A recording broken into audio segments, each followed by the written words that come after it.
Débora entrou naquela clínica, carregando o peso de um sonho desfeito, buscando apenas a resposta para o vazio em seu ventre. No último andar daquele mesmo prédio, Everton, o dono milionário de tudo aquilo, vivia isolado em um mundo de luxo e desconfiança, amaldiçoado por uma traição que o fez desacreditar do amor. Ela era uma mulher comum em busca de um milagre. Ele era um homem poderoso que já não acreditava em milagres. Nenhum dos dois sabia que, nos corredores frios daquele império de vidro e aço, um erro irrevogável estava prestes a acontecer. Um erro que uniria seus destinos para sempre, dando a ela o filho que pensava ser impossível e a ele o herdeiro que nunca planejou ter, desencadeando uma perigosa ligação e um escândalo que poderia destruir a ambos. A casa de Débora cheirava a bolo de fubá e esperança murcha. Era um cheiro agridoce que impregnava as cortinas de crochê e o sofá de tecido gasto. Um aroma que falava de uma vida simples e de sonhos que pareciam sempre um pouco fora de alcance. Aos 23 anos, Débora sentia o peso desses sonhos adiados em seus ombros. O porta-retrato sobre a estante, que antes exibia seu sorriso ao lado de Marcos, agora estava virado para a parede. O relacionamento de 5 anos havia terminado há 4 meses, desfeito não por uma briga explosiva, mas pela erosão lenta e dolorosa da constatação de que o maior desejo dela era o maior medo dele, uma família. Não estou pronto, Débora, ele dizia. Somos jovens. Mas o tempo passava e o não estou pronto se transformou em não sei se um dia estarei. O fim foi um alívio e uma devastação. Agora, o silêncio da casa era seu companheiro constante. Um silêncio que ecoava o vazio em seu útero, uma ausência que a medicina ainda não conseguia explicar. Foram anos de exames, consultas e conselhos vagos. Estresse, dizia um médico. Apenas relaxe, sugeria outro. Mas o vazio persistia. E com o fim do relacionamento, o sonho de ser mãe, que antes era um projeto a 2, tornou-se uma busca solitária e desesperada por respostas. Foi por isso que ela juntou cada centavo de suas economias, o dinheiro que seria para a entrada de um apartamento, e marcou uma consulta na clínica de fertilidade Fênix. O nome soava como uma promessa, um renascimento das cinzas de seus sonhos desfeitos. Era o lugar mais caro, o mais renomado, a última esperança em seu horizonte. Sua mãe, Dona Helena, com a sabedoria prática de quem criou uma filha sozinha, desconfiava. Minha filha, esses lugares são para gente rica. Eles não se importam com a gente. Mas ao ver a determinação nos olhos castanhos de Débora, ela apenas suspirou e lhe deu a bênção, guardando seus medos para si. Enquanto Débora contava moedas para pagar a consulta, no último andar daquele mesmo edifício de vidro espelhado, Everton Albuquerque comandava seu império. A Clínica Fênix era sua obra-prima, um monumento à ciência, à precisão e ao controle. Aos 34 anos, ele havia construído um nome sinônimo de milagres tecnológicos. Ele dava famílias a quem não podia tê-las, mas o conceito de família, para ele, era apenas uma transação bem-sucedida, um resultado positivo em um gráfico. Sua sala era um santuário de minimalismo frio, paredes de concreto polido, uma mesa de carvalho negro maciço e uma janela panorâmica que emoldurava a cidade como uma maquete sob seu domínio. Everton não acreditava no amor. Não mais. A prova disso estava trancada em um cofre em seu escritório. Um anel de noivado de diamante, devolvido com um pedido de desculpas polido e uma traição que rasgou seu mundo. Isabela, com sua beleza escultural e pedigree impecável, não o havia deixado por outro homem, mas por algo muito pior, a ambição. Ela o trocara por uma oportunidade de negócio, uma aliança familiar que o clã dela considerava mais vantajosa. A ferida anos depois ainda latejava, não com dor de amor perdido, mas com o veneno da desconfiança. Ele aprendeu da maneira mais dura que lealdade e afeto eram moedas de troca no mundo em que vivia. Desde então, ele se fechou. Suas relações eram superficiais, seus dias, metódicos. A única concessão ao futuro que fizera foi pragmática. Armazenara seu próprio material genético na clínica, uma apólice de seguro para um herdeiro que talvez um dia decidisse ter, sob seus termos, sem a bagunça imprevisível dos sentimentos. O telefone em sua mesa tocou, a luz piscando discretamente. Era Ricardo, seu único amigo verdadeiro e advogado. Você não pode se esconder nessa torre para sempre, Everton. A festa de gala do hospital é hoje à noite. Todo o conselho estará lá. Eu odeio essas festas, Ricardo. Sorrisos falsos e conversas vazias, respondeu Everton. Sua voz um barítono grave e sem inflexão. Eu sei, mas você é o maior benfeitor. Sua ausência será notada. Além disso, Isabela vai estar lá. Um músculo se contraiu na mandíbula de Everton. Isso deveria ser um incentivo? É um aviso, para você mostrar a ela e a todos que você seguiu em frente, que ela não te afeta mais. Ela não me afeta, mentiu ele, e o silêncio na linha disse que Ricardo não havia acreditado. Tenho trabalho a fazer. Ele desligou, a menção de Isabela deixando um gosto amargo em sua boca. Seus olhos se voltaram para os monitores que exibiam os dados da clínica. Pacientes, procedimentos, taxas de sucesso. Números. Lógicos, previsíveis, seguros. Ele focou sua atenção neles, empurrando para longe as sombras do passado e a irritação com o presente. Lá embaixo, nos laboratórios imaculados da Fênix, a rotina seguia com precisão militar. Técnicos de jaleco branco moviam-se com a eficiência silenciosa de quem lida com o material mais precioso do mundo, a esperança humana. Débora, sentada em uma sala de procedimentos que era mais asséptica do que acolhedora, sentia-se pequena e anônima. A enfermeira lhe explicou os passos do exame de hoje, uma investigação de rotina para avaliar a receptividade de seu endométrio. As palavras eram técnicas, o tom, gentil mas distante. Ela se deitou na maca, o coração batendo uma melodia nervosa contra suas costelas. Fechou os olhos, tentando se transportar para outro lugar, para um futuro onde embalaria um bebê em seus braços, o cheirinho de talco preenchendo o ar. Foi um dia atípico no laboratório. Um pico de energia, quase imperceptível, fez os sistemas piscarem por uma fração de segundo. Uma nova técnica, nervosa sob a pressão do ambiente de alta performance, trocou o posicionamento de duas bandejas por um instante. Um instante foi tudo o que bastou.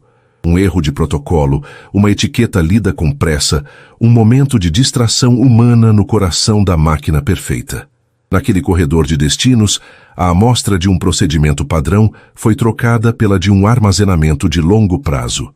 O código de identificação A001, pertencente ao fundador da clínica, foi utilizado no lugar do material inerte necessário para o exame de Débora. Um erro catastrófico, silencioso e, até então, invisível. Para Débora, o procedimento terminou como começou, com uma sensação de frio e um eco de esperança. Ela se vestiu, agradeceu à enfermeira e saiu da clínica Fênix, sem saber que sua vida havia sido irrevogavelmente alterada. As semanas seguintes se arrastaram em uma névoa de ansiedade. Débora se jogou no trabalho, em sua pequena floricultura, tentando manter a mente ocupada com arranjos de lírios e gérberas. Mas uma nova sensação começou a se instalar em seu corpo. Uma fadiga que ia além do cansaço, uma onda de náuseas pela manhã que ela atribuiu ao estresse. É a sua cabeça, filha, dizia Dona Helena com carinho. Você quer tanto que seu corpo começa a inventar coisas. Débora queria acreditar nisso.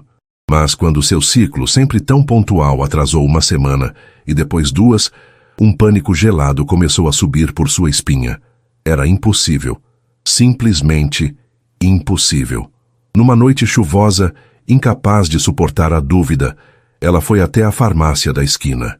Com as mãos trêmulas, comprou o teste de gravidez mais barato que encontrou. Em casa, trancou-se no banheiro, o som da chuva contra a janela abafando as batidas descontroladas de seu coração. Cada segundo de espera parecia uma eternidade. Ela olhou para a pequena janela de plástico, sua respiração presa na garganta. E então, elas apareceram. 2 linhas, nítidas, inegáveis, impossivelmente rosas. Positivo. A primeira emoção que a atingiu não foi alegria, mas um choque tão profundo que a deixou sem ar. Uma onda de vertigem a fez se apoiar na pia fria. Grávida. A palavra que ela sonhou em ouvir por anos agora soava como uma sentença. Seus olhos se encheram de lágrimas, mas não eram as lágrimas de felicidade que ela sempre imaginou. Eram lágrimas de puro e absoluto terror, porque ela estava grávida sim. Um milagre havia acontecido dentro dela, mas esse milagre não pertencia a Marcos, nem a ninguém que ela conhecia. O milagre tinha uma origem desconhecida. Um pai anônimo. Seu olhar se perdeu no reflexo do espelho, e a única explicação, a mais aterrorizante e absurda de todas, tomou forma em sua mente. A clínica. O erro não estava em seu corpo, afinal. O erro havia sido cometido por eles. E agora, um filho crescia em seu ventre. Um filho cujo pai ela não fazia a mínima ideia de quem era. Aquele sonho que a levou à Clínica Fênix havia se transformado em um pesadelo de proporções inimagináveis. O mundo de Débora se resumia a 2 linhas rosas numa tira de plástico. Por uma noite inteira, ela não dormiu. Sentou-se no sofá escuro, a mão pousada sobre o ventre ainda plano, um turbilhão de pânico e assombro guerreando dentro dela. A cada hora que passava, o choque inicial dava lugar a uma clareza gelada. O silêncio não era uma opção. Aquilo não era um problema que desapareceria se ela o ignorasse. Era uma vida que pulsava dentro dela, uma consequência direta de um erro cometido por outros num lugar que prometia precisão e cuidado. De manhã, com olheiras profundas e uma determinação forjada no desespero da madrugada, ela contou tudo à sua mãe. Dona Helena, que estava coando o café, quase derrubou o bule. Seu rosto, normalmente sereno, transformou-se numa máscara de fúria protetora. O quê? Eles fizeram o quê? Sua voz subiu uma oitava. Ah, mas eles vão me ouvir. Isso não vai ficar assim. Fazer isso com a minha filha. Acham que somos ninguém? Que podem brincar com a vida das pessoas e sair impunes? A indignação de sua mãe foi o combustível que Débora precisava. Ela não estava louca. Não estava sozinha. A dor que sentia era válida e a injustiça real. Cuidado com essa gente, minha filha, alertou Dona Helena segurando o rosto de Débora entre as mãos. Gente com dinheiro não pensa como a gente. Para eles, somos números. Vá lá, exija seus direitos, mas não deixe que eles te humilhem. Com o conselho da mãe ecoando em sua mente, Débora voltou à Clínica Fênix. Desta vez, ela não era a paciente ansiosa e cheia de esperança. Era uma mulher com uma missão. O lobby luxuoso que antes a intimidara agora parecia frio e hostil. Ela marchou até a recepção, o coração martelando contra as costelas, mas a voz firme. Eu preciso falar com o dono da clínica, o Sr. Everton Albuquerque. A recepcionista, uma moça de sorriso ensaiado, a mediu de cima a baixo. O senhor, Albuquerque não atende pacientes. Se tiver alguma reclamação, pode preencher um formulário. Débora sentiu o sangue ferver. Isto não é uma reclamação que possa ser resolvida com um formulário, disse ela, a voz baixa e carregada de uma intensidade que fez a recepcionista recuar. É sobre um erro de procedimento. Um erro muito grave. Acredite, ele vai querer falar comigo. A insistência funcionou. Após um telefonema tenso e cochichado, Débora foi escoltada por um segurança silencioso até o elevador privativo que levava ao último andar. A viagem para cima foi um borrão de aço escovado e ansiedade crescente. A porta se abriu diretamente em uma antessala que parecia a galeria de um museu de arte moderna. E então, uma secretária de aparência impecável a conduziu para a sala da presidência. O impacto do lugar quase a fez perder o fôlego. A sala era imensa, dominada por uma janela que ia do chão ao teto, oferecendo uma vista espetacular e arrogante da cidade. Atrás de uma mesa que parecia grande como um carro, estava ele, Everton Albuquerque. Ele era ainda mais bonito e imponente do que nas poucas fotos que vira na internet. Um terno cinza chumbo cortado à perfeição, cabelo escuro penteado para trás e olhos de um azul tão frio que pareciam lascas de gelo. Ele não se levantou. Apenas a observou se aproximar com uma expressão de impaciência contida. Senhorita, tenho 5 minutos, disse ele, sua voz um barítono que combinava perfeitamente com a frieza do ambiente. Débora engoliu em seco, tentando encontrar sua voz. Meu nome é Débora. Eu fui paciente aqui, há algumas semanas, fiz um exame. E... Ele arqueou uma sobrancelha, como se o tempo dela já estivesse se esgotando. E houve um erro, ela disse, as palavras saindo num sopro. Um erro no laboratório. Eu estou grávida. A expressão de Everton não mudou, mas Débora viu um brilho de cautela surgir em seus olhos. Parabéns. Mas como você deve saber, esta clínica lida com fertilidade, não com concepções milagrosas. O que exatamente isso tem a ver comigo? A condescendência em seu tom foi como um tapa no rosto. A humilhação deu lugar à raiva. Tem tudo a ver com você e com a sua clínica. Eu não estou com ninguém desde o fim do meu último relacionamento, há meses. É impossível. A única explicação é que aconteceu aqui durante o procedimento que eu fiz. Pela primeira vez, a máscara de tédio de Everton vacilou. Ele se inclinou para a frente, os olhos fixos nos dela, analisando, calculando. Ele não via uma mulher desesperada, via uma ameaça, uma potencial litigante, uma oportunista. Seu rosto se fechou, tornando-se uma máscara impenetrável de profissionalismo. Ele apertou um botão em seu intercomunicador. Cláudia, ligue para o doutor Ricardo e peça para ele vir à minha sala. Imediatamente. Enquanto esperavam em um silêncio pesado, Everton a estudava. Débora se sentia como um inseto sob um microscópio. Quando Ricardo, um homem de aparência mais afável, mas com olhos igualmente perspicazes, entrou na sala, Everton foi direto ao ponto. Doutor Ricardo, esta é a senhorita Débora. Ela alega que um erro em nossa clínica resultou em uma gravidez não planejada. Ricardo olhou de Everton para Débora, sua expressão se tornando séria. Everton se levantou finalmente e começou a andar pela sala, as mãos nos bolsos. Obviamente, a reputação da Fênix é nossa prioridade. Situações delicadas como esta exigem discrição. Ele parou e olhou para Débora, mas não era para ela que ele estava falando. Era para um problema que ele precisava eliminar. Faremos o seguinte. A clínica irá oferecer-lhe um acordo de confidencialidade. Em troca de seu silêncio, forneceremos uma compensação financeira extremamente generosa. O suficiente para garantir seu conforto e o futuro da criança. O Dr. Ricardo irá redigir os termos. É a solução mais limpa para todos. Débora o encarou, incrédula. As palavras de sua mãe ecoaram em sua cabeça. Para eles, somos números. Ele não perguntou como ela estava. Não demonstrou um pingo de compaixão. Ele apenas pegou seu talão de cheques para apagar a mancha em sua reputação. A dor e o medo que ela sentia se cristalizaram em uma fúria fria e digna. Não, disse ela na voz surpreendentemente forte. Everton parou de andar. Não? Não? Eu não quero o seu dinheiro. Ela se levantou, sentindo que precisava estar no mesmo nível que ele para dizer aquilo. Eu não sou um problema para ser resolvido com um contrato. Eu não sou uma situação delicada. Eu sou uma mulher carregando uma vida que eu não planejei e não entendo, por causa de uma falha que aconteceu neste prédio. O senhor acha que pode comprar meu silêncio e me mandar embora? Eu não vim aqui atrás de dinheiro. Eu vim aqui atrás de responsabilidade. Eu quero saber como isso aconteceu e, mais importante, eu quero saber quem é o pai do meu filho. O silêncio que se seguiu foi absoluto.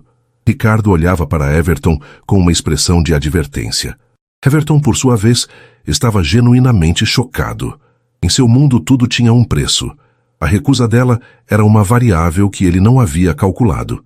Aquela mulher, com suas roupas simples e seus olhos castanhos faiscando de indignação, havia rejeitado uma fortuna. Ele a viu não mais como uma ameaça, mas como um enigma irritante. Mais tarde, no escritório de advocacia de Ricardo, a raiva de Everton explodiu. Ela é uma golpista, Ricardo. É óbvio. É uma tática de negociação. Ela recusa a primeira oferta para conseguir mais. Ninguém em sã consciência recusaria aquele dinheiro. Ricardo, recostado em sua cadeira de couro, observava o amigo com calma. Eu não sei, Everton. Eu olhei nos olhos dela. Eu não vi ganância. Eu vi pânico. E se ela estiver dizendo a verdade? Imagine o escândalo. Clínica Fênix comete erro de inseminação.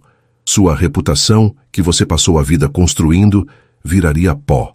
Ele fez uma pausa, deixando as palavras pesarem no ar. Além do mais, existe uma mulher lá fora, grávida e apavorada, por um erro que pode ter sido nosso. Antes de falarmos em acordos, temos uma obrigação moral de descobrir a verdade. E como você sugere que façamos isso? Cuspiu Everton. É simples, e é a única maneira de termos certeza, disse Ricardo juntando as mãos sobre a mesa. Ofereça a ela um teste de DNA pré-natal. É rápido, seguro e conclusivo. Se o resultado provar que a concepção não teve relação com a clínica, O caso dela acaba ali mesmo. Se provar que sim, bem, aí saberemos com o que estamos lidando. É a sua única jogada lógica. É uma proposta científica. O tipo de coisa que você entende. Everton odiava a lógica naquilo. Odiava dar qualquer passo que validasse a história absurda daquela mulher. Mas Ricardo estava certo. Era a única forma de retomar o controle. Relutantemente, ele concordou.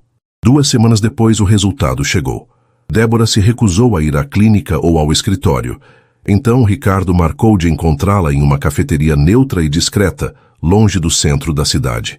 Everton, para surpresa de Ricardo, insistiu em ir junto. Ele queria ver a expressão no rosto dela quando sua farsa fosse exposta. Eles se sentaram em uma mesa nos fundos. Débora chegou, pálida e tensa. Ricardo, com a delicadeza de um diplomata, abriu o envelope lacrado que o laboratório havia lhe enviado. Everton observava, o corpo rígido, esperando o momento da vitória. Ricardo leu o documento e sua expressão profissional se desfez. Um vinco de preocupação surgiu em sua testa. Ele releu, como se não pudesse acreditar no que via. Então, pressionou Everton impaciente. Acabe logo com isso. Ricardo levantou os olhos do papel. Ele não olhou para Débora. Olhou diretamente para seu amigo. Havia um misto de choque e compaixão em seu olhar. Everton, o teste confirma a alegação da senhorita Débora. O procedimento na clínica é inquestionavelmente a causa da gravidez. Um sorriso de escárnio surgiu nos lábios de Everton. Certo. Então agora temos que descobrir qual foi o técnico incompetente que... É mais complicado que isso, interrompeu Ricardo, a voz grave. Ele empurrou o laudo pela mesa. Eles fizeram um cruzamento para identificar a origem da amostra utilizada por engano. Ela pertence ao banco de armazenamento de longo prazo da clínica. Ele fez uma pausa, e o mundo pareceu parar por um instante. A amostra utilizada foi a de código EA001. A sua, Everton. Everton pegou o papel.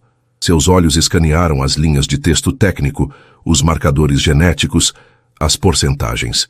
E então, ele viu. Probabilidade de paternidade, 99.999%. O nome impresso ao lado era o seu. O ar fugiu de seus pulmões. O barulho da cafeteria desapareceu.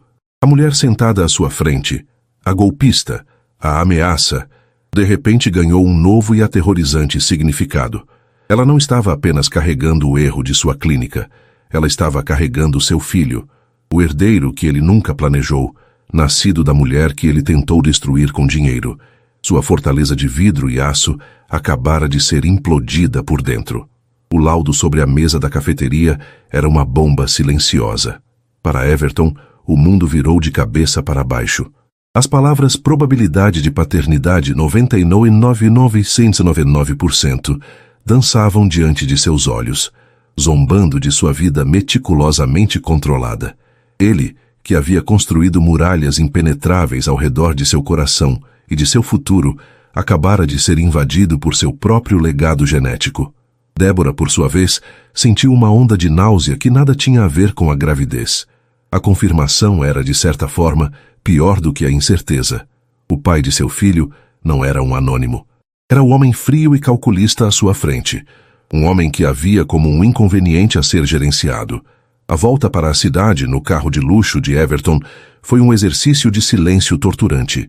Ricardo tentava preencher o vazio com banalidades legais, mas Everton permanecia mudo, o olhar fixo na paisagem urbana que passava, sem realmente enxergá-la. Ele não estava mais com raiva. A raiva havia sido substituída por algo muito mais desestabilizador. O caos. Pela primeira vez desde a traição de Isabela, ele não tinha um plano. Ele não tinha o controle. Nos 2 dias seguintes, Everton se trancou em seu escritório. Ele cancelou todas as reuniões. Olhava para a cidade que se estendia sob seus pés, mas tudo o que via era o rosto pálido e assustado de Débora. Uma mulher comum, arrastada para o centro de sua vida por um erro impensável. A lógica de seu mundo, de que tudo podia ser comprado, vendido ou silenciado, havia falhado espetacularmente. Ele não podia comprar a inexistência daquele filho. Ele não podia demitir aquela responsabilidade. Um instinto primitivo, enterrado sob camadas de cinismo e desconfiança, começou a emergir. Uma necessidade feroz de, acima de tudo, controlar a situação. E foi assim que seu novo plano nasceu. Não era um plano sobre sentimentos, mas sobre logística, segurança e supervisão. Ele a convocou para o escritório de Ricardo, um território que ele considerava neutro, embora Débora soubesse que a balança do poder ali ainda pendia inteiramente para o lado dele. Desta vez, o tom de Everton não era de desprezo, mas de uma autoridade fria e inabalável. Há novos termos, ele começou sem rodeios. A partir de amanhã, você se mudará para a minha casa. Débora sentiu o chão sumir sob seus pés. O quê? De jeito nenhum. Eu não vou a lugar nenhum. Não sou sua prisioneira. Não seja dramática, ele retrucou, a voz cortante. Isto não é sobre você nem sobre mim. É sobre a saúde e a segurança da criança. Minha criança. Na minha casa, você terá os melhores médicos do país à sua disposição 24 horas por dia. Terá uma nutricionista, segurança, um ambiente sem estresse e com zero risco. Você pode garantir isso em sua residência atual. A palavra residência foi dita com uma ponta de desdém que a atingiu em cheio, fazendo-a pensar em sua casinha modesta, nas contas que mal fechavam no fim do mês. Ele estava usando a própria vulnerabilidade dela contra ela. Era uma armadilha perfeita. Ele a encurralou com a única coisa que sabia que ela não poderia recusar: o bem-estar de seu filho. Se ela dissesse não, pareceria uma mãe negligente que colocava o orgulho acima da saúde do bebê. As lágrimas de frustração e impotência arderam em seus olhos. Isso é um pesadelo, sussurrou ela. É a realidade, corrigiu ele, e é a minha condição. Ela cedeu, mas não sem lutar por um fiapo de dignidade. Com condições, disse ela, erguendo o queixo. Minha mãe poderá me visitar quando quiser, e isso é temporário. Assim que o bebê nascer e estiver saudável, eu irei embora.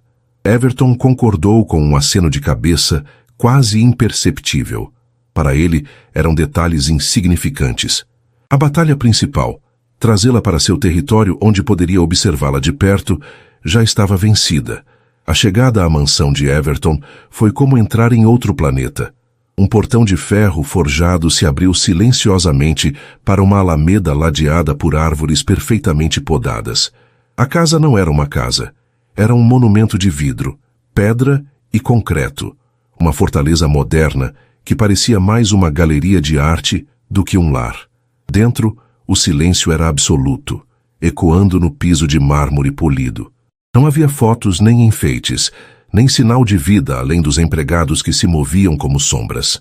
Você ficará na ala de hóspedes leste, disse Everton, o anfitrião relutante. Tem sua própria sala de estar, quarto, closet e banheiro. A cozinha será abastecida com tudo o que a nutricionista recomendar. Sinta-se à vontade. A palavra soou oca e sem sentido naquele ambiente estéril. Era uma gaiola de ouro, e Débora sabia disso. Os primeiros dias foram uma tortura de solidão e estranhamento. Débora passava as horas em seu quarto luxuoso, sentindo falta do cheiro de bolo de sua mãe e do barulho dos vizinhos. Os jantares com Everton eram eventos surreais. Eles se sentavam em extremos opostos de uma mesa de jantar gigantesca, o único som sendo o tilintar dos talheres de prata contra a porcelana. Ele não perguntava sobre o dia dela. Ela não ousava perguntar sobre o dele. Eles eram dois estranhos, unidos por um segredo biológico. A primeira rachadura na muralha de gelo apareceu na primeira consulta médica a que foram juntos. Everton insistiu em acompanhá-la. Ele ficou de pé no canto do consultório, de braços cruzados, parecendo profundamente desconfortável. Mas então, a médica ligou o ultrassom e um som rítmico e rápido preencheu a sala. Tum-tum, tum-tum, tum-tum. O coração do bebê. Débora prendeu a respiração, os olhos cheios de lágrimas de pura emoção. Era real. Everton, contra sua vontade, deu um passo à frente. Seus olhos se fixaram na pequena mancha pulsante na tela. A médica apontou. Este é o coração, forte e saudável.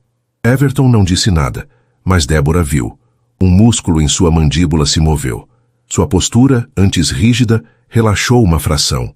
Aquele som, a prova inegável da vida que ele havia criado, o atingiu de uma forma que nenhuma discussão ou documento legal jamais poderia. Pela primeira vez, ele não parecia um CEO gerenciando uma crise.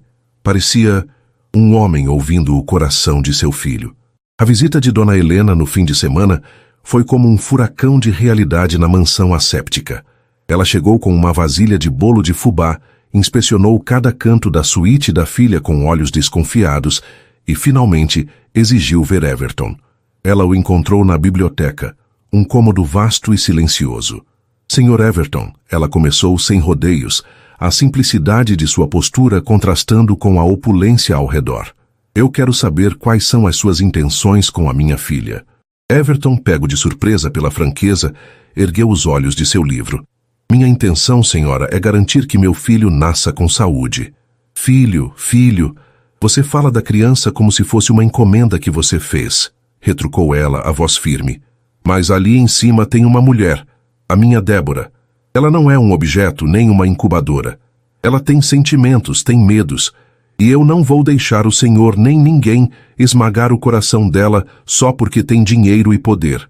Everton ficou sem palavras. Ninguém jamais havia falado com ele daquela maneira. Ele sentiu uma pontada de algo que não conseguia identificar. Respeito. Eu não tenho a intenção de magoá-la, disse ele, a voz mais baixa do que o normal. É bom mesmo, concluiu Dona Helena, porque se o fizer, o senhor não terá que lidar com advogados. Terá que lidar comigo. A presença forçada começou a tecer uma teia estranha entre eles. Everton começou a observar Débora. Ele a via no jardim, conversando com o ventre, a mão em um gesto protetor e inconsciente. Ele a via na biblioteca, lendo com uma concentração serena. Ele notava a força silenciosa com que ela suportava aquela situação humilhante, a dignidade com que tratava os empregados, a doçura em sua voz quando falava com a mãe ao telefone.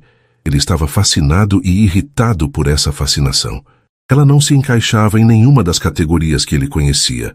Não era uma socialite ambiciosa como Isabela, nem uma funcionária submissa. Era apenas Débora. Numa noite, ele a encontrou na cozinha, de pé em um banquinho, tentando alcançar uma caixa de chá de camomila na prateleira mais alta. A gravidez começava a despontar em sua silhueta, deixando-a um pouco desajeitada. Ela se desequilibrou por um momento. Num movimento rápido e instintivo, Everton cruzou a cozinha e a segurou antes que ela pudesse cair. Sua mão grande pousou firmemente na parte inferior de suas costas, enquanto a outra segurou seu braço. Cuidado, ele disse, a voz rouca, mais próxima do que nunca. O corpo dela se enrijeceu contra o dele. O calor da mão dele atravessou o tecido fino de seu vestido. Débora ergueu o rosto e seus olhos encontraram os dele. A cozinha, antes vasta, pareceu encolher. O ar ficou denso, carregado de uma eletricidade que nenhum dos dois esperava. Por um segundo, eles não eram um milionário e a vítima de um erro. Eram apenas um homem e uma mulher, perto demais, a respiração suspensa. O olhar dele desceu por um instante para os lábios dela e o coração de Débora deu um salto. Tão rápido quanto aconteceu, acabou. Everton a soltou, dando um passo para trás, como se tivesse levado um choque. Sua compostura estava visivelmente abalada. Ele pigarreou. Eu vou pedir para reorganizarem as prateleiras, disse ele, a voz formal novamente, mas com uma nota de tensão. Sem esperar resposta, ele se virou e saiu da cozinha, deixando Débora com o coração aos pulos, a pele formigando onde ele a tocara e uma certeza aterrorizante. A convivência naquela gaiola de ouro estava se tornando perigosa de uma maneira que ela jamais previra. O toque acidental na cozinha deixou uma marca invisível em ambos. A barreira de formalidade entre Débora e Everton, antes sólida como uma parede de concreto, agora estava cheia de fissuras. Os jantares silenciosos deram lugar a conversas hesitantes. Ele perguntava sobre as flores que ela gostava. Ela perguntava sobre os livros que ele lia. Eram interações pequenas, quase insignificantes, mas na vastidão silenciosa daquela mansão, soavam como gritos. Everton se pegava procurando por ela, observando-a da janela de seu escritório, enquanto ela passeava pelo jardim. Ele dizia a si mesmo que era vigilância, uma forma de monitorar seu investimento mais volátil. Mas era mentira. Ele estava fascinado pela serenidade dela, uma qualidade que ele há muito tempo havia esquecido que existia. Enquanto uma frágil ponte se construía na mansão, no mundo cintilante da alta sociedade, Isabella Viana, a ex-noiva de Everton, sentia o chão tremer. Ela mantinha uma rede de informantes, pequenas fontes pagas em lugares estratégicos, e a notícia de que uma mulher grávida e desconhecida estava morando na fortaleza impenetrável de Everton lhe chegou como um alarme de incêndio. Everton não fazia nada sem um motivo. E uma mulher misteriosa em sua casa significava uma ameaça direta aos seus planos de longo prazo de reconquistá-lo. Ou melhor, de reconquistar o império que vinha com ele. Com alguns telefonemas e a promessa de um bônus generoso a uma enfermeira da Fênix com dívidas de jogo, ela obteve a história completa. O erro, a paternidade, o nome, Débora. A raiva de Isabella foi fria e calculista. Ela não sentia ciúmes do afeto de Everton. Sentia fúria por uma peça desconhecida ter invadido seu tabuleiro de xadrez. Uma garota comum, uma florista, estava prestes a lhe dar o que ela mais cobiçava, um herdeiro de Everton Albuquerque. Era inaceitável. Ela precisava agir, minar a situação por dentro e por fora. Seu primeiro movimento foi sutil, um ataque cirúrgico à maior fraqueza de Everton, sua desconfiança. Ela o encontrou em um evento de caridade do qual sabia que ele não poderia escapar. Aproximou-se dele com um sorriso de pura seda e veneno. Everton, querido, disse ela, a voz um sussurro de falsa preocupação. Fiquei sabendo da sua situação e estou preocupada com você. Everton se enrijeceu. Não há nada com que se preocupar, Isabella. Claro que há, continuou ela, tocando o braço dele com uma familiaridade presunçosa. Você sempre foi tão focado, tão brilhante, mas às vezes um pouco ingênuo com as pessoas. Uma garota simples que convenientemente se envolve em um erro na sua clínica e acaba grávida justamente do dono milionário. A história é boa demais, não acha? Parece um roteiro. Só não quero que você se machuque de novo. Pessoas como nós somos alvos. Cada palavra foi uma gota de veneno, cuidadosamente escolhida para reavivar as velhas feridas e as antigas suspeitas dele. Ela estava usando a traição que ela mesma cometeu como uma arma para isolá-lo novamente. Everton se afastou dela, uma fúria gelada crescendo em seu peito. Fique fora da minha vida, Isabella. Ele se virou e foi embora, mas o estrago estava feito. As sementes da dúvida haviam sido plantadas no solo fértil de sua desconfiança. O segundo ataque de Isabella foi brutal e público. Poucos dias depois, a bomba explodiu. Débora estava na biblioteca lendo um livro sobre jardinagem quando seu telefone começou a vibrar incessantemente com notificações. Eram mensagens de amigos e vizinhos, todas com links para as mesmas matérias. Com o coração na boca, ela clicou em um. A manchete gritava em letras garrafais: o golpe da barriga, quem é a misteriosa florista que engravidou do milionário Everton Albuquerque? A matéria era um trabalho de demolição. Usando meias-verdades e citações de fontes anônimas, pintava Débora como uma alpinista social calculista que havia planejado tudo. Havia fotos dela, tiradas com lentes de longo alcance, em frente à sua casa modesta e, pior, caminhando no jardim da mansão, parecendo uma prisioneira. Descreviam-na como uma mulher de origem humilde, com grandes ambições. A humilhação a atingiu como uma força física, roubando-lhe o ar. Seu nome, sua vida, sua honra, tudo estava sendo despedaçado e exibido para o mundo como um espetáculo cruel.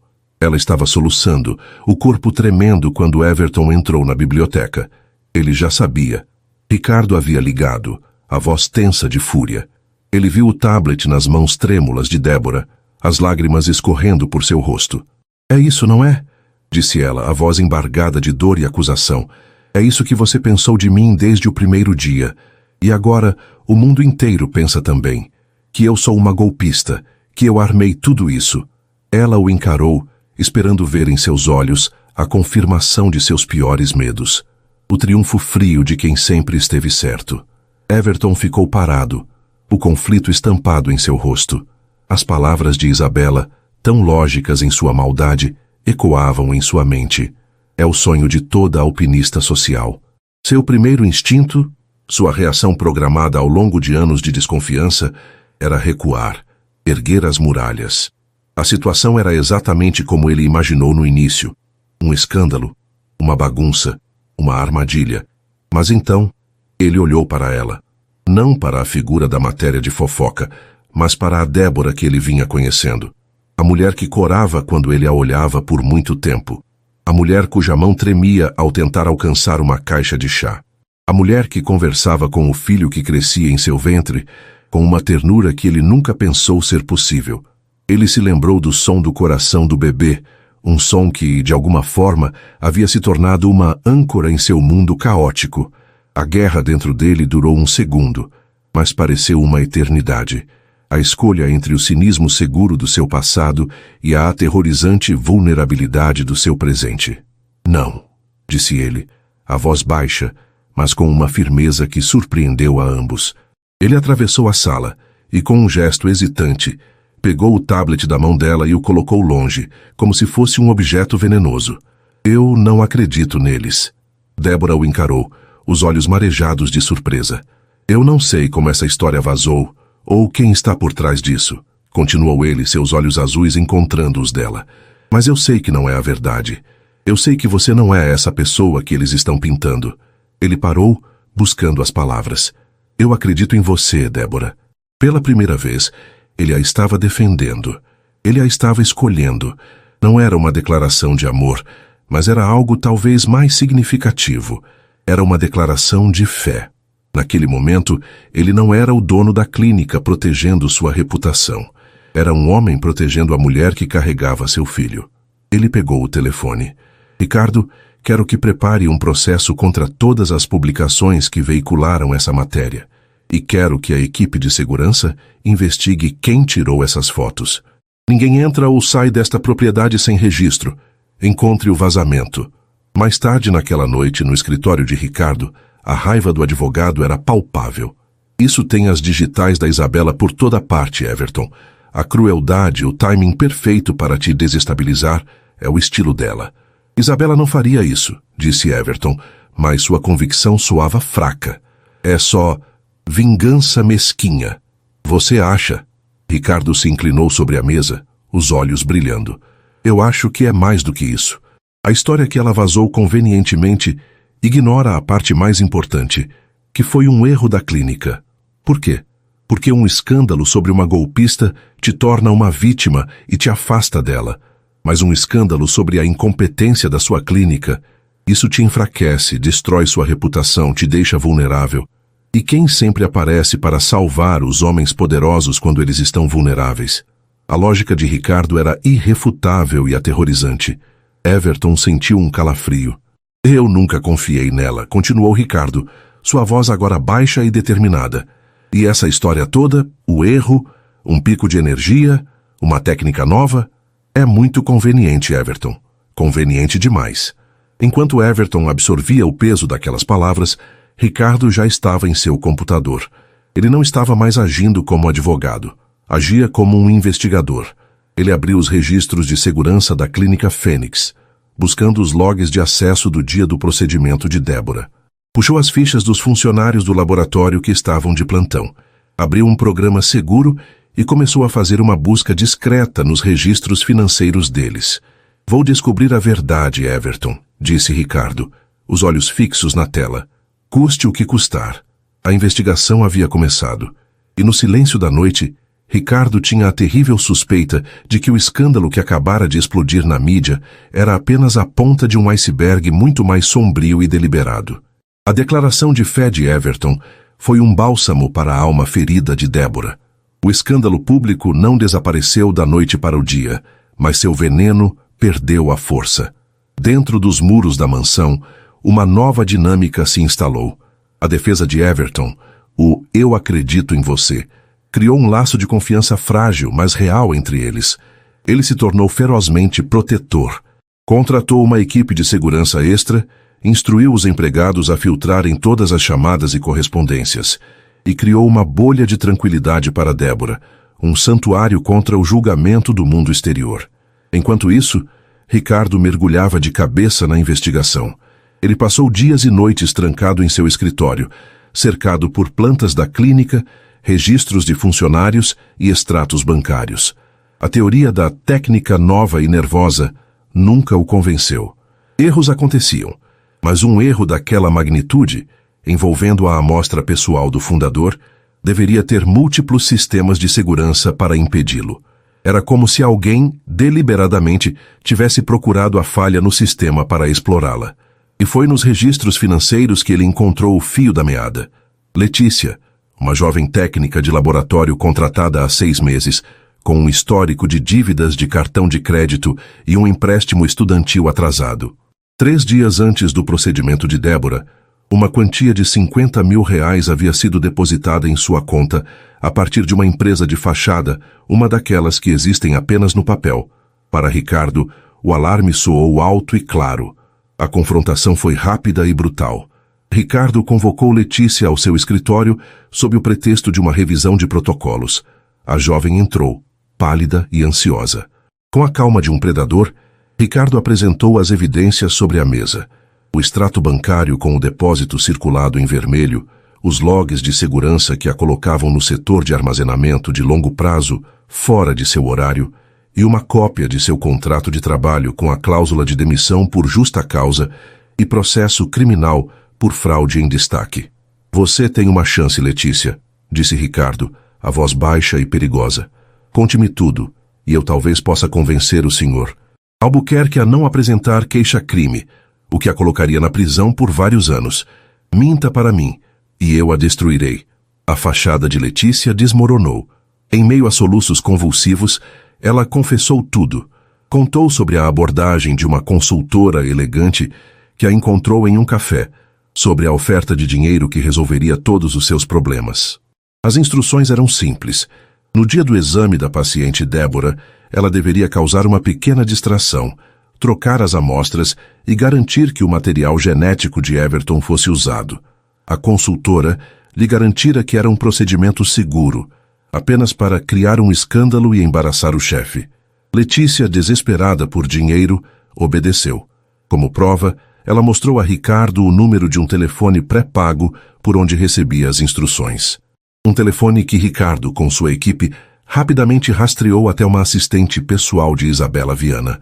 Quando Ricardo apresentou a pasta com a confissão assinada de Letícia, as transcrições das mensagens e o rastro do dinheiro a Everton, a reação dele não foi de raiva explosiva, mas de um frio letal.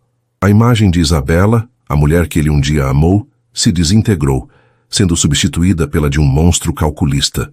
Ela não apenas o traiu no passado, ela havia orquestrado uma violação abominável, colocando em risco a vida de uma mulher inocente e de seu próprio filho, tudo por um jogo doentio de poder e controle. Seu cinismo, que ele pensava ser uma armadura, era na verdade uma venda, que o fez desconfiar da vítima em vez da verdadeira predadora. Com a pasta de couro na mão, ele ligou para Isabela. Sua voz era desprovida de qualquer emoção. Preciso falar com você. Esteja na minha casa em 1 hora. Isabela chegou à mansão com um ar de triunfo contido. Ela viu o escândalo na mídia e assumiu que seu plano havia funcionado.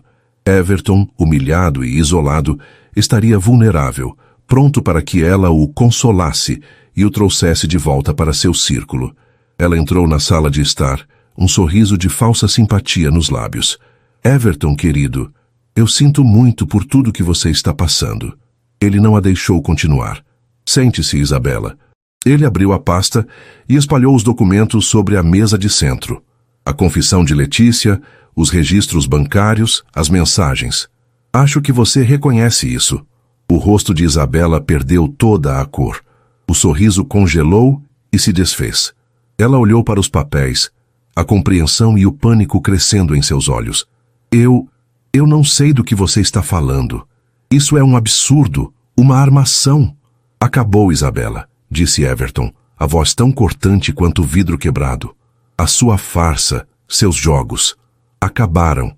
Você não fez isso por vingança. Você fez isso porque é cruel. Você usou uma mulher inocente, arriscou a reputação da minha empresa e, pior de tudo, pôs em perigo a vida do meu filho. Por nada. Por um capricho doentio. A máscara dela finalmente caiu, revelando o rosto da pura malícia. Aquela mulherzinha não te merece, cuspiu ela, a voz estridente. Uma ninguém. Eu fiz o que era preciso para proteger o que é nosso, para te livrar dela. Não existe nós, disse Everton, levantando-se. E nunca mais vai existir. Ricardo vai entrar em contato com seus advogados. Se você ou qualquer pessoa associada a você chegar a um raio de 1 quilômetro de mim, de Débora ou desta casa, eu juro que usarei cada centavo que tenho para garantir que você nunca mais veja a luz do dia como uma mulher livre. Ele se virou para o segurança que esperava na porta. Acompanhe a senhora Viana para fora e garanta que ela nunca mais passe por estes portões. Com o veneno finalmente expurgado de sua casa, Everton sentiu um peso esmagador, não de alívio, mas de culpa. Ele havia permitido que a sombra de Isabela contaminasse seu julgamento, fazendo-o tratar Débora com uma frieza e desconfiança que ela nunca mereceu. Ele precisava consertar aquilo. Ele a encontrou no jardim, o lugar que se tornara o refúgio dela, sentada em um banco de pedra sob um carvalho antigo. A luz do fim da tarde dourada filtrava pelas folhas, iluminando seu perfil sereno. Ele se aproximou devagar, o coração pesado. Débora, ele começou, a voz rouca, eu preciso te contar a verdade e preciso te pedir perdão. Ela se virou, surpresa pela dor crua em sua voz. Ele se sentou ao lado dela e, pela primeira vez sem nenhuma barreira, abriu seu coração. Contou-lhe tudo, sobre a sabotagem deliberada de Isabela, sobre a funcionária subornada, sobre como o erro nunca fora um acidente. Contou como o escândalo na mídia fora o segundo ato do plano cruel dela. Eu sinto muito, disse ele olhando-a nos olhos, sua alma exposta. Eu fui um tolo, fui cego pela minha própria amargura. Eu te julguei, te tratei como uma adversária, e o tempo todo você era a única vítima inocente em tudo isso. O meu passado quase me fez cometer o erro de perder a única pessoa que me fez sentir algo de verdade em anos. Ele fez uma pausa, a emoção embargando sua voz. Você entrou nesta casa, neste mundo frio que eu criei, e trouxe cor a ele. Você e nosso filho. Vocês me acordaram, me transformaram. Perdoe-me, Débora, por tudo. Débora o ouvia, o queixo tremendo, as lágrimas escorrendo silenciosamente por seu rosto. Eram lágrimas não de tristeza, mas de uma compreensão avassaladora. Ela via diante de si, não o milionário arrogante, mas um homem ferido, arrependido, despido de toda a sua armadura. Num gesto instintivo, ela estendeu a mão e tocou seu rosto. O contato foi elétrico. Aquele simples toque de perdão foi tudo o que ele precisava. Everton segurou a mão dela, entrelaçando seus dedos nos dela. Ele se inclinou, e o mundo inteiro pareceu desaparecer, restando apenas os dois naquele jardim dourado. Ele a beijou. Não foi um beijo hesitante ou incerto. Foi um beijo carregado de tudo o que não havia sido dito. O pedido de desculpas, o perdão, a gratidão, o medo da perda e a descoberta de um sentimento novo e avassalador. Foi um beijo apaixonado, que selava o fim de um pesadelo e prometia o começo de um sonho. Pela primeira vez, eles não estavam mais unidos por um erro, mas por uma escolha. A escolha de seus corações. O beijo no jardim não foi um ponto final, mas o verdadeiro começo. Com a verdade revelada, o ar na mansão mudou. A tensão que antes pairava como uma névoa constante se dissipou, substituída por uma intimidade terna e hesitante. Eles estavam aprendendo a navegar neste novo território, não mais como adversários em um acordo complexo, mas como duas pessoas que haviam encontrado um no outro um porto seguro em meio à tempestade. Na manhã seguinte, Everton não era mais o homem paralisado pela desconfiança, mas um homem movido por um propósito claro: proteger sua nova família. A primeira ordem do dia foi a erradicação final da ameaça de Isabela. Em uma reunião com Ricardo, ele foi implacável. Não queria uma batalha judicial pública que arrastaria o nome de Débora pela lama novamente. Queria a aniquilação, silenciosa e total. Ricardo enviou um dossiê completo para o escritório de advocacia que representava a família Viana. O dossiê continha a confissão de Letícia, as provas da conspiração, do suborno e da difamação. A mensagem era clara. Isabela desapareceria da vida deles e de qualquer círculo social que compartilhassem, ou enfrentaria acusações criminais que a levariam não só à ruína financeira, mas à prisão. Encurralada, a família Viana, mais preocupada com o próprio nome do que com a filha descontrolada, concordou. Isabela foi enviada para um retiro prolongado na Europa, efetivamente exilada. O segundo passo foi recuperar a honra de Débora. Everton emitiu um comunicado oficial à imprensa. O texto, redigido por Ricardo, era uma obra-prima de precisão legal e sinceridade comovente. Nele, Everton confirmava a gravidez e sua paternidade, mas revelava que a situação havia sido resultado de um ato criminoso dentro da clínica, uma sabotagem deliberada. Ele anunciava que a funcionária responsável havia sido identificada e entregue às autoridades, e que a recente campanha difamatória na mídia era parte da mesma trama maliciosa, orquestrada por um terceiro, com a intenção de ferir a ele e, principalmente, a senhora Débora. Ele finalizava o comunicado afirmando seu total apoio e compromisso com Débora, a mulher que ele amava e respeitava, e pedia que a privacidade deles fosse respeitada enquanto aguardavam ansiosamente a chegada de seu filho. A história explodiu, mas desta vez a narrativa era deles. Débora não era mais a golpista, era a vítima heroína. Everton não era o milionário enganado, era o protetor leal. A opinião pública, sempre ávida por um bom drama com uma reviravolta, abraçou a nova versão. O escândalo se transformou em um romance épico. Com o mundo exterior finalmente em ordem, a vida dentro da mansão floresceu. Os últimos meses de gravidez foram um período de descoberta. Everton, o homem que comandava um império com um aceno de cabeça, era comicamente inepto em montar um berço, passando uma tarde inteira lutando com parafusos e instruções em sueco, para a grande diversão de Débora. Ele lia livros sobre paternidade em seu escritório, com a mesma concentração que dedicava a relatórios de mercado. Ele acompanhou Débora a cada consulta, a cada aula de preparação para o parto, sua mão sempre encontrando a dela, um gesto que se tornou tão natural quanto respirar. Dona Helena, vendo a transformação, finalmente baixou a guarda. A prova final de sua rendição veio em uma tarde de domingo. Ela chegou para o almoço e encontrou Everton no chão da sala de estar, cercado por peças de um assento de carro para bebês, o manual espalhado, a testa franzida em pura confusão. Débora, sentada no sofá com os pés para cima, ria tanto que as lágrimas escorriam pelo seu rosto. Ao ver a cena, aquele homem tão poderoso e intimidador, completamente derrotado por um objeto de plástico e tiras de nylon, tudo pelo conforto e segurança de seu neto ainda não nascido, o coração de Dona Helena derreteu. "Saia da frente, meu filho", disse ela com um sorriso carinhoso, usando o termo pela primeira vez. "Deixa que eu te mostro como se faz." Naquele momento, Everton não era mais o milionário. Era parte da família. O dia do nascimento de Alice chegou no meio de uma noite chuvosa de primavera. Quando a primeira contração forte despertou Débora, Everton estava ao seu lado em um instante. O pânico que ele esperava sentir não veio. Em seu lugar, havia uma calma focada. Ele a ajudou, cronometrou as contrações, sussurrou palavras de encorajamento e a conduziu para o hospital com uma eficiência tranquila que era toda sua. No quarto do hospital, ele nunca a deixou. Durante as longas e exaustivas horas de trabalho de parto, ele foi sua rocha. Segurou sua mão com tanta força que seus nós dos dedos ficaram brancos.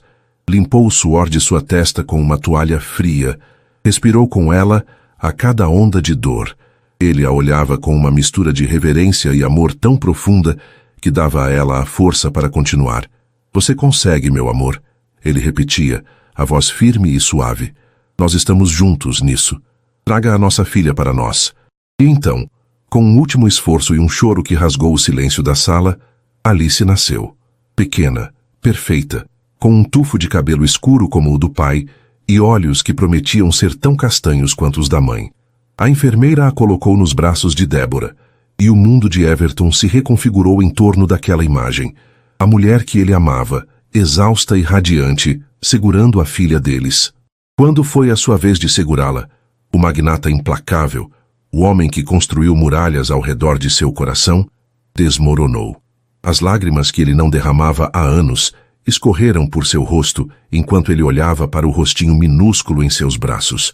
Um erro. Tudo aquilo havia começado com um erro.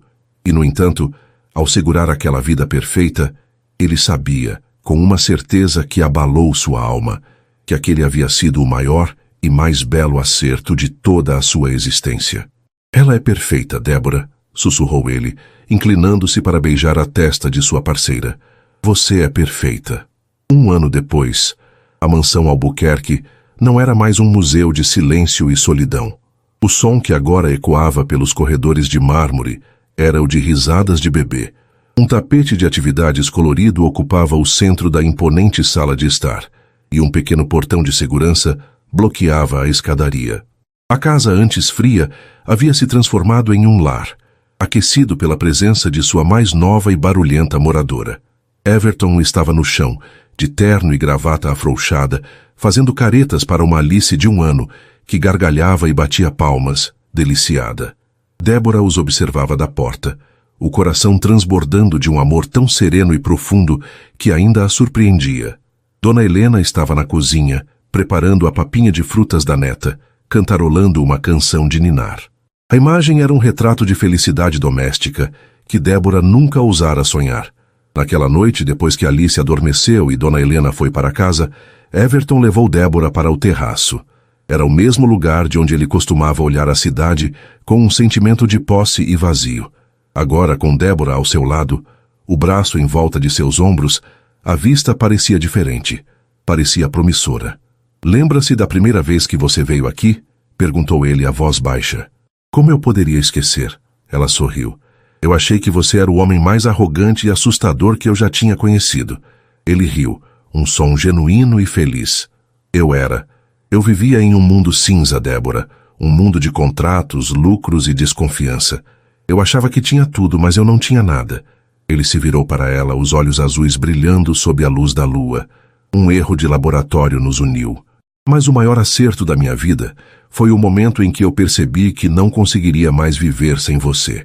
Você e a Alice não apenas coloriram o meu mundo, vocês se tornaram o meu mundo inteiro. Ele tirou uma pequena caixa de veludo do bolso. O coração de Débora parou. Ele se ajoelhou ali no terraço de sua fortaleza, não mais um rei em seu castelo, mas um homem vulnerável diante da mulher que amava. Débora, você me ensinou a confiar, a sentir e a amar novamente. Case-se comigo. Não por causa da Alice, não por um contrato, não por obrigação. Case-se comigo porque eu te amo, mais do que eu jamais pensei que fosse possível amar alguém. Torne esta família, que nasceu do caos, em uma família para sempre. Com lágrimas de alegria escorrendo pelo rosto, Débora sussurrou a única resposta possível. Sim, sim, eu me caso com você. Ele colocou o anel em seu dedo e, ao se levantar para beijá-la, ambos souberam que a família que havia nascido de um erro se tornara finalmente o seu destino mais perfeito e verdadeiro. E assim, a família que nasceu de um erro se tornou o maior acerto na vida de Débora e Everton. E aí se emocionou com o final dessa história? Se a jornada deles te prendeu do início ao fim e você não quer perder nenhuma das próximas narrativas emocionantes, então não se esqueça. Inscreva-se agora no Histórias que Prendem Você e ative o sininho para receber todas as notificações. Seu like também nos mostra que vocês amam uma história de superação e ajuda muito o canal a crescer. Muito obrigado pela companhia e te espero na próxima história.